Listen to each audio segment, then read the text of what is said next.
Video start చేసే ముందు ఇప్పటి తెలంగాణ ముఖ్యమంత్రి ఆనాడు పిసిసి అధ్యక్షుడిగా ఉన్న రేవంత్ రెడ్డి నేనున్న ఇదే ప్లేస్లోకి వచ్చి నిలబడి ఆయన మాట్లాడిన వ్యాఖ్యలను ఒక్కసారి చూడండి. మా ఒడ్డర సోదరులు రెక్కలు ముక్కలు చేసుకొని రాళ్ళు పట్టబడితేనే ఇవాళ అంతర్జాతీయ స్థాయిలో గచ్చబోడికి దౌడిదోడికి గోపట్పల్లికి ఈ ప్రాంతానికి పేరు వచ్చిందంటే రాళ్ళ దిబ్బగా ఉన్న ఈ ప్రాంతాన్ని మా ఒడ్డర సోదరులు తమ కండలు కరిగించి రాళ్ళు పట్టబడితే ఇవాళ ఈ పెద్ద పెద్ద భవంతులు పెద్ద భవంతుల మధ్యలో పేదోళ్ళు ఉండదు. ఈ గుడిసెలను తొలగించి పేదోళ్ళు ఉన్న భూములు పుచ్చుకొని ఇక్కడ కూడా పెద్ద భవంతులు నిర్మించాలని ప్రభుత్వం కక్ష కట్టి క్రిస్మస్ పండుగ వస్తున్న సందర్భంలో వీళ్ళని అనాథలుగా నిరాశ్రయులుగా ఈ రాష్ట్ర ప్రభుత్వం మార్చింది. కాంగ్రెస్ పార్టీ పక్షాన రాష్ట్ర ప్రభుత్వాన్ని నేను డిమాండ్ చేస్తున్నాను.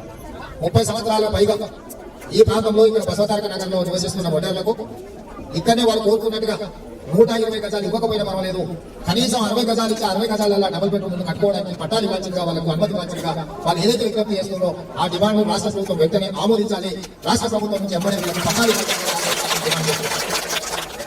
మీకు అధికారం ఉంది కదా అని మీ చేతిలో పోలీసులు ఉన్నారు కదా అని చెప్పి ఈ పేదోళ్ళకి ఇవాళ అండగా లేరు, ఈ పేదోళ్ళని ఏం చేసినా అడగటంలో లేరని ప్రభుత్వం అనుకుంటే మాత్రం వాళ్ళకి మంచిది కాదు.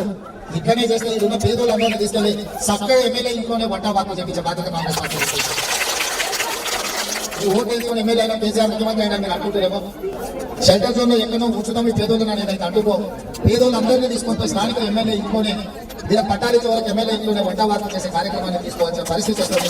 దయచేసి స్థానిక శాసనసభ్యుడికి నేను విజ్ఞప్తి చేస్తున్నాను, ప్రభుత్వంతో మాట్లాడండి, ముఖ్యమంత్రితో మాట్లాడండి.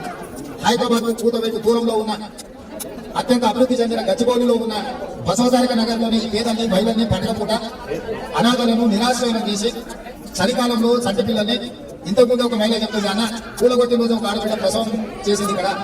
మా పరిస్థితులు ఉన్నాయని నిజంగా టీఆర్ఎస్ నాయకులకు మానవత్వం ఉంటే తక్షణమే మున్సిపల్ శాఖ మంత్రి ఇక్కడికి రావాలి. రేవంత్ రెడ్డి మాట్లాడింది ఏంటి?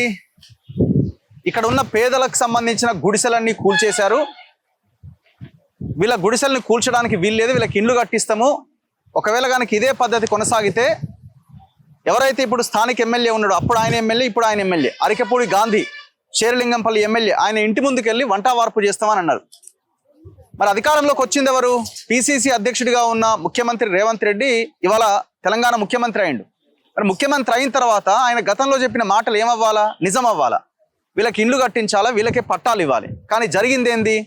నా వెనకాల ఉన్న ఒక భయంకరమైన విధ్వంసం.